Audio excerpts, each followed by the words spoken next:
नमस्कार जी सभी को। अपना आपने जैसे पहला प्रश्न पूछा कि हम कहाँ से आए। मेरे दादा परदादा जी हम सरगोदा से पीछे पाकिस्तान से रहने वाले हैं। जब अपना पार्टीशन के बाद हम अंबाला में आए। अंबाला के पास एक गांव है उदयपुर, हमने वहां आके रहे। तो उन्होंने अपनी मेहनत करके जमीन बनाई, जमीन के साथ साथ उन्होंने अपने गांव को बसाया और पूरा पूरा एरिया के बसाया। पिताजी समाज सेवा में तो बहुत टाइम से लगे हुए थे। जैसे वो अपने स्कूल टाइम और कॉलेज टाइम से जब वो अपना शहर आते थे तो दादाजी को देख के उनका था शुरू से ही भी, मतलब समाज सेवा में लोगों के लिए कुछ अच्छा करें, अपनी समाज को कुछ वापस दें, जितना हम ज्यादा दे सकें। और जैसे आपने पूछा मेरी शिक्षा के बारे में, शिक्षा मेरी हुई है SN senior model school Ambala city में ही। तो मैंने सारी शिक्षा यही अंबाला शहर से ही की है।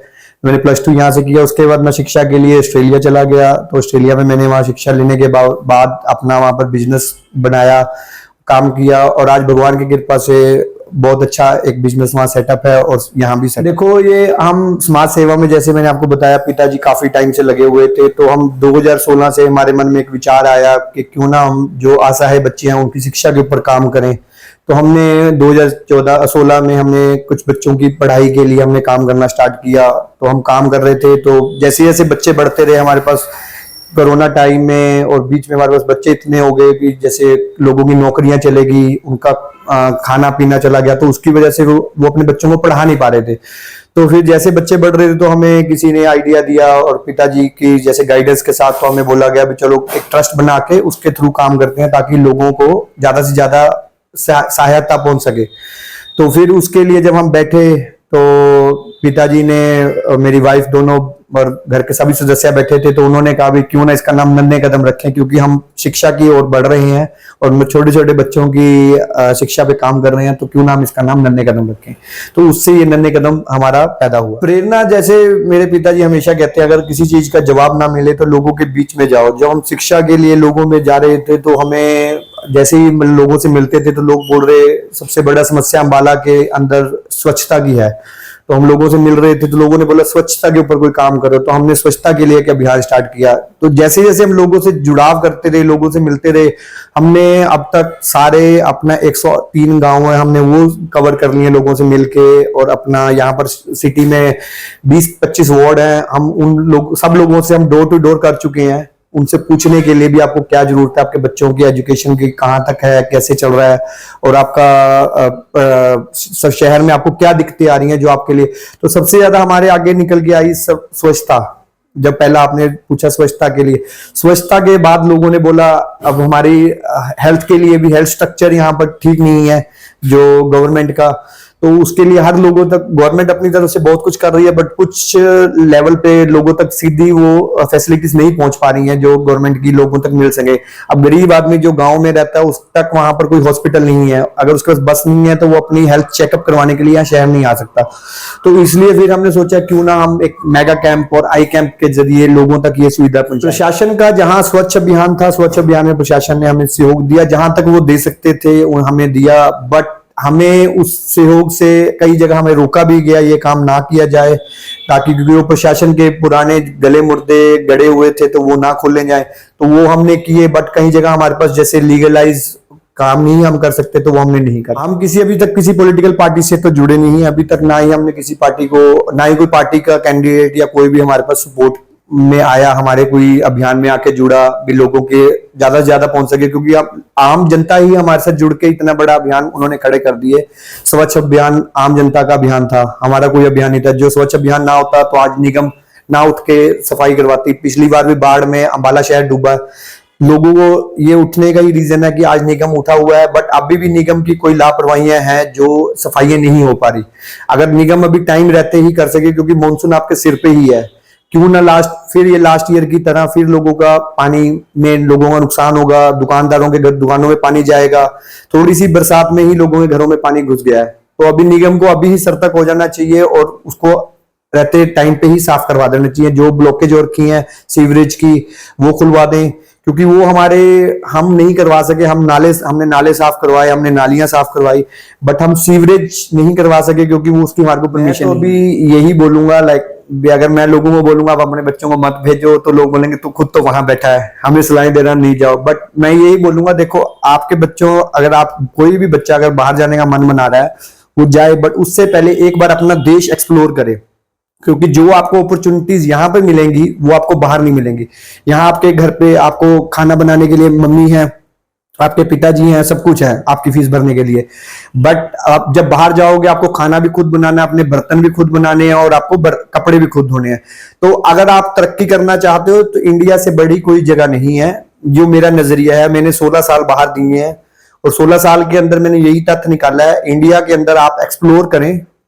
जैसे आपके +2 खत्म होती है आप अपने घर से निकलें, अकेले जाएं, एक्सप्लोर, पूरा इंडिया एक्सप्लोर करें और इंडिया को एक्सप्लोर करने के साथ साथ अपनी अपॉर्चुनिटीज ढूंढें, क्योंकि इंडिया के अंदर इतनी अपॉर्चुनिटीज हैं जो आपको बाहर नहीं मिलेंगी।